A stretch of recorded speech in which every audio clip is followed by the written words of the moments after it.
Hello and welcome to Finance Conversations. This is the 36th episode of the Merging Life and Money Show, and I am super excited to be here with you today. For those of you who do not know me, I am your host, Marie-Jo César.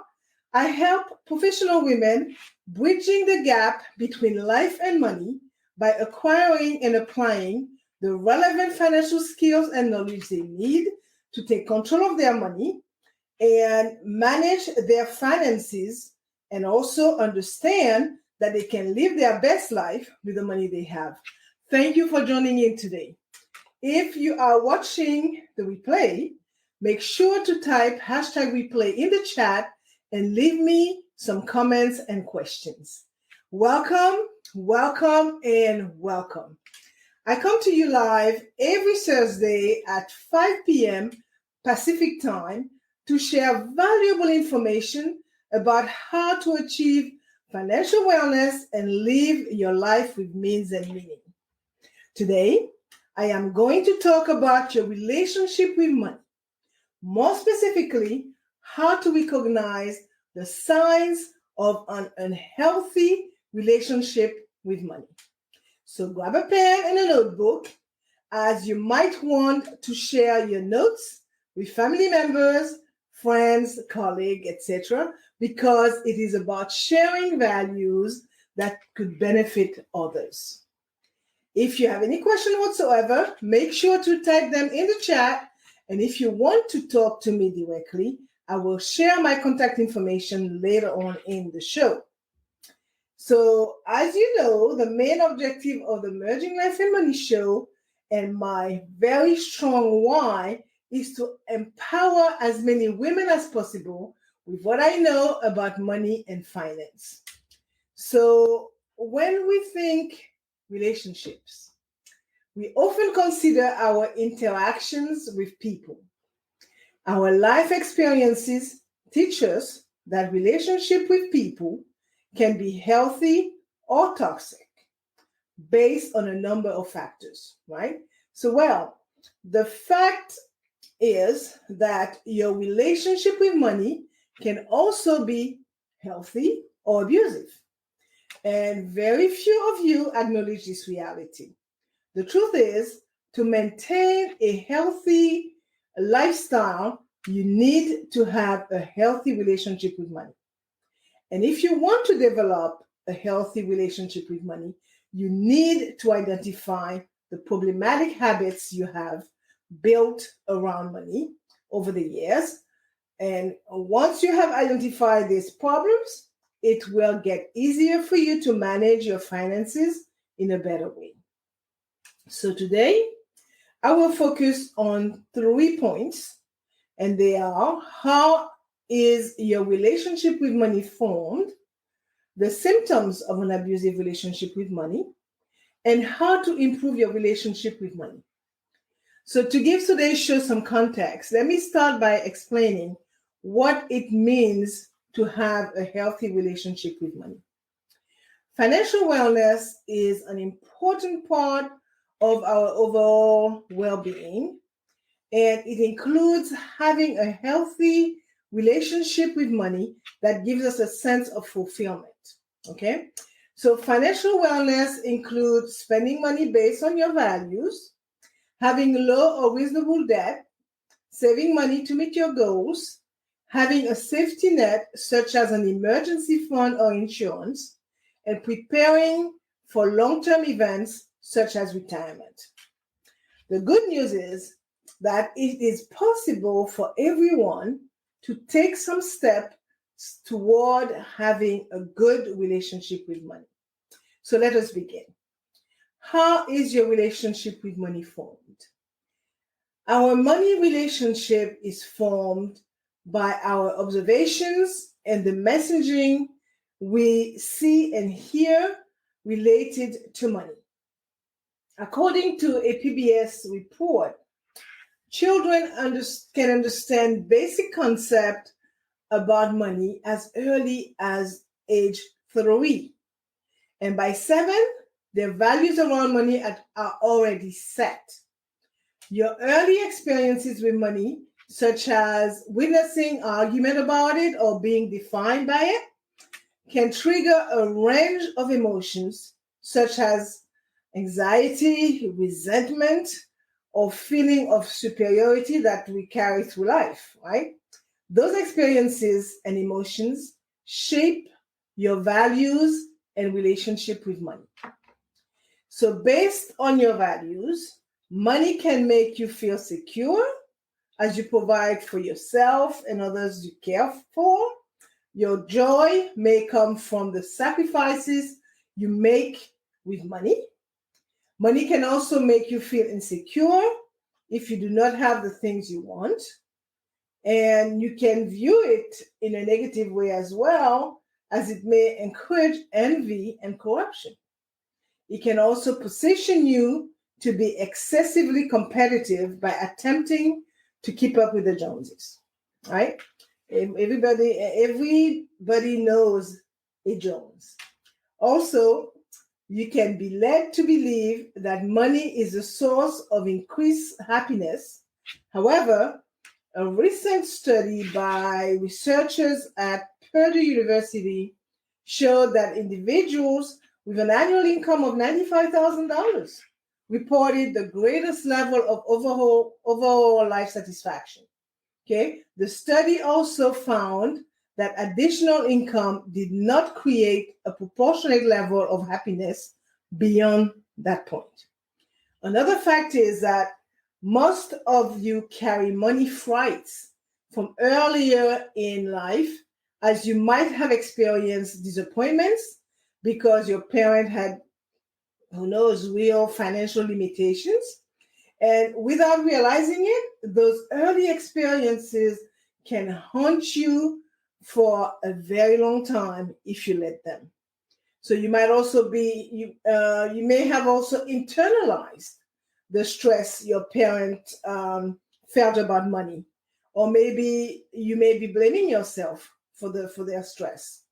So this is why it is so important to revisit your early financial experiences to discover possible money frights that continue to affect you up to now. Which brings me to my second point: the symptoms of an unhealthy relationship with money.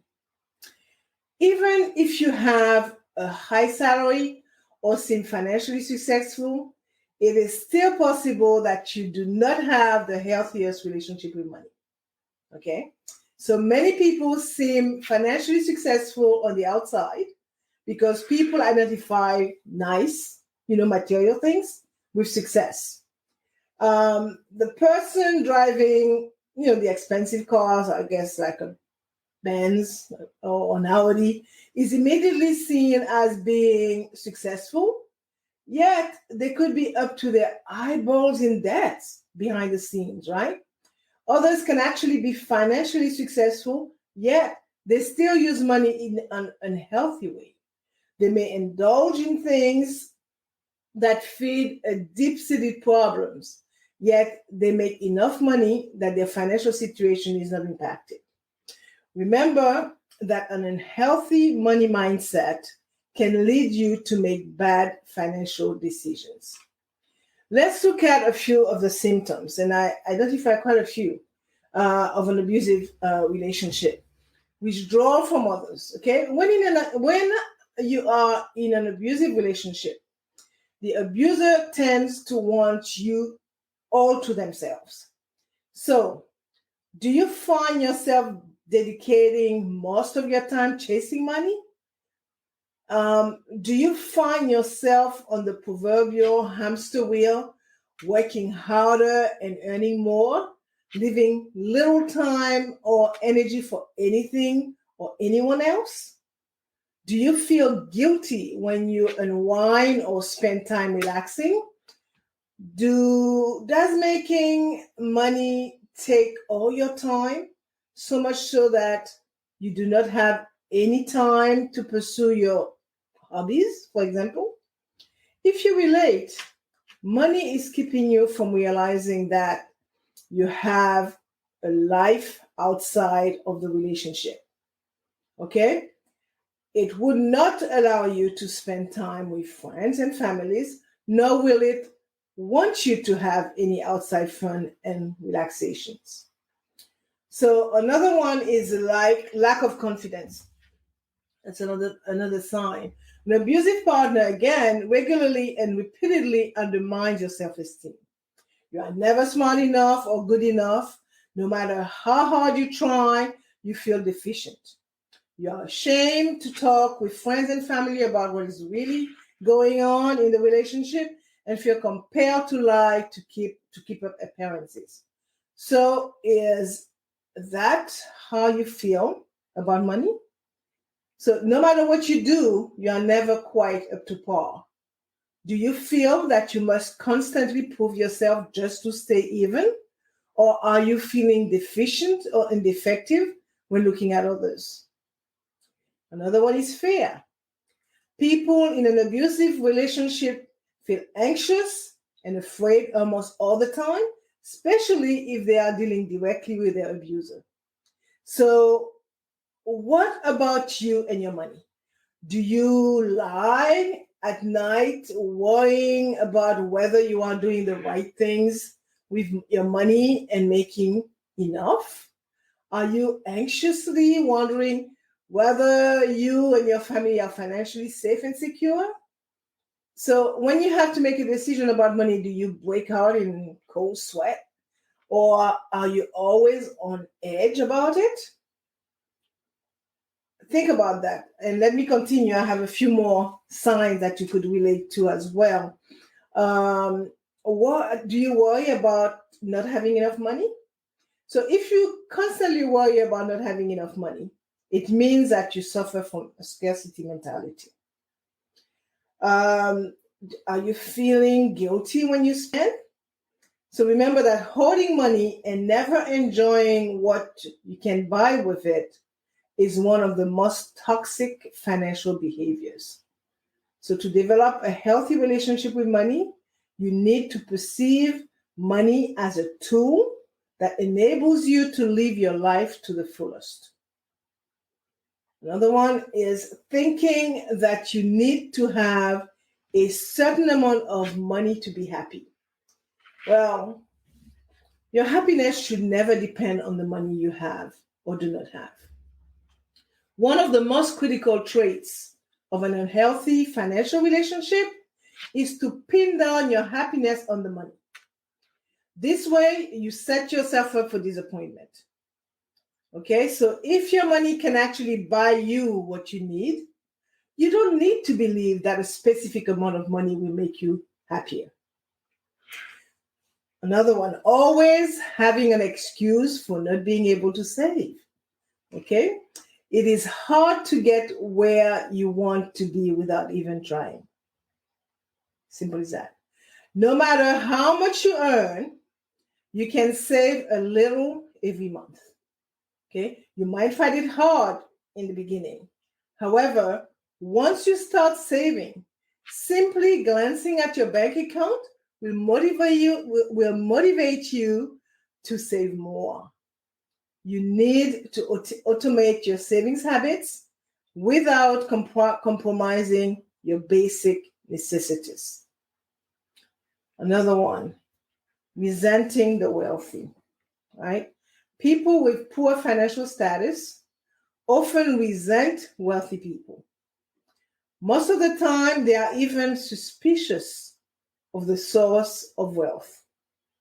So if you want to be financially stable, you need to stop looking at what others have, okay? If you aspire to be wealthy one day, you need to let go of the default perception about the wealthy being evil. Don't waste your energy in resenting those with money. Instead, learn from their experiences and adopt those habits that took them where they are today. Another one is blaming different circumstances for your sorry financial condition. There are several excuses which you give yourself for being in a poor financial situation. From being born too poor to being swindled by a loved one, you blame your circumstances for being in a sorry financial situation. There is no denying in the fact that everyone has his own set of cards to deal with in life. However, putting the entire blame on circumstances without making any effort to improve is one of the most toxic behaviors people have with their money. Another one, you are living a life that you cannot afford. I could tell you, jealousy of the lives of others is as toxic to your financial life as jealousy of a partner is to a to a romantic relationship. When you are trying to keep up with the Joneses, remember those guys? It's an indicator that you are envious of the life they are leading. Okay, these are things they have that you don't. So you spend money you don't have in order to accumulate those possessions. I got a few more. Falling victim to financial scams. Okay, if you keep getting attracted to financial scams, it means that you have an unhealthy relationship with your money. It's like staying in a relationship with a partner who abuses you. So before investing in a financial opportunity, you need to see if it is too good to be true. And if that's how it is, it's more likely a scam. Do not trust everything you find on the internet. Be smart with your money. Conduct proper research before deciding where to invest. No matter what your financial situation is, you should always work toward improving it. If you want to have a good financial life, you should never give up. Okay? And let me say that if you relate to any one of these signs, you are in an abusive relationship with your money. Which brings me to the third point: how to improve your relationship with money. Regardless of the root of these unhealthy tendencies, you are not destined to live that way forever. If you are overwhelmed, think of building this relationship like cleaning your house. For example, the idea of cleaning the whole house at one time can feel too stressful.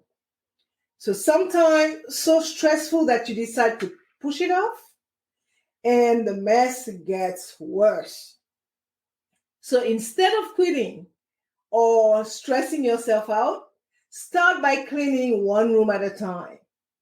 Okay? So apply this concept to your relationship with money, and soon you will be on your way to creating a healthy relationship with your money. Expect the best, okay, and prepare for the worst. You all go through many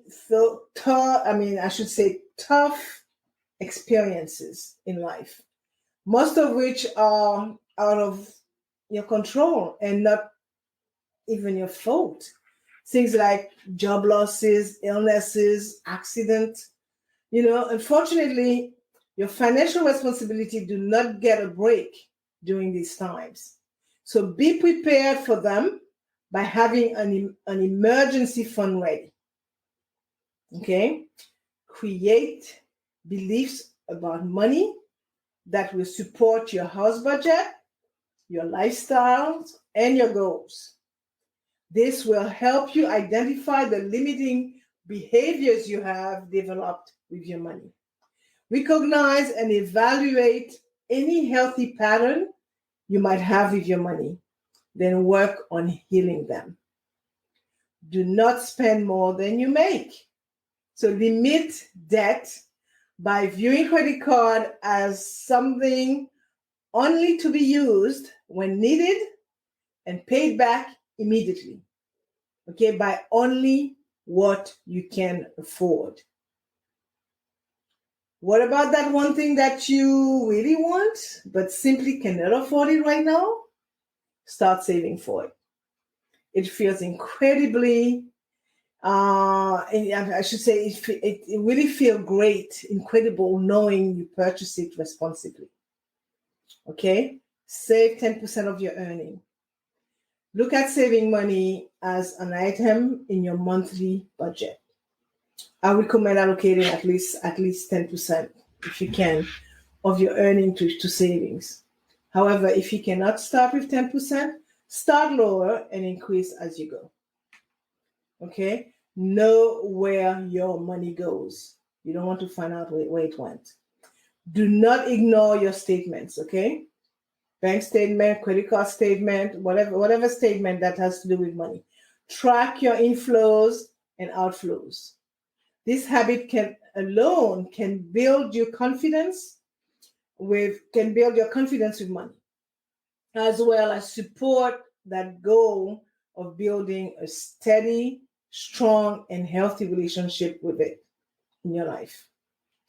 So when you remove that toxicity around tracking money, this process can help you save money and spend more consciously.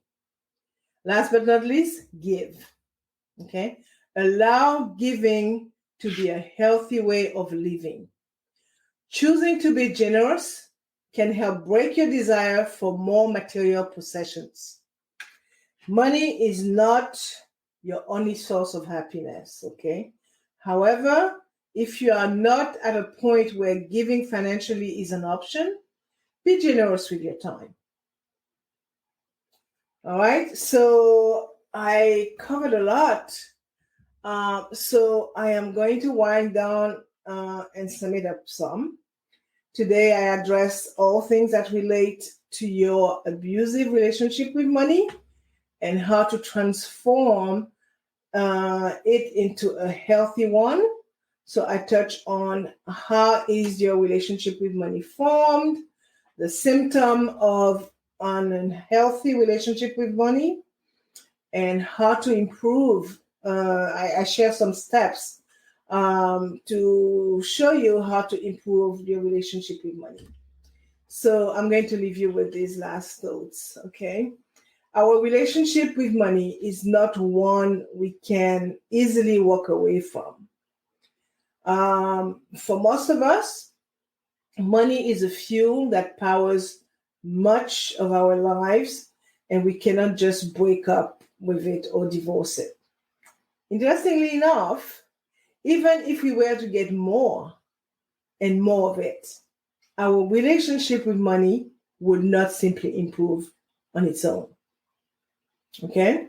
So you get to decide if you will continue to put up with the abuse or find a way to make this relationship healthy. So I hope that you enjoyed today's show. And as you know, I like to end the show with a quote. And today's quote reads, "Being in control of your finances is a great stress reliever." Okay, and I couldn't find who wrote it, but it resonated with me, so I decided to select it for today's show. I also promised to give you my contact information. So you can reach me by sending me an email at mj@mariejocaesar.com or by sending me a direct message via Messenger. I would like to report that last week I did my 2 workshops, and they were very successful. So much so that I will have it available there at cost in the near future. And also to tell you that I'm actively working on my program that I will be launching in the near future. Okay, so thank you for those of you who decided to join in the workshop. It was a very good one. So looking forward to many more of those in the future. So for more information about how to achieve financial wellness from the inside out and live a purposeful life with the money you have? Join me next Thursday at 5 p.m. Pacific Time, 6 p.m. Mountain Time, 8 p.m. Eastern Time, 9 p.m. Atlantic Time, and 10 a.m. Friday, Brisbane, Australia time. Thank you for being here today on the Merging Life and Money Show. I am your host, Marie-Jo César. I will be back again next week. Until then, continue merging life and money. Bye for now.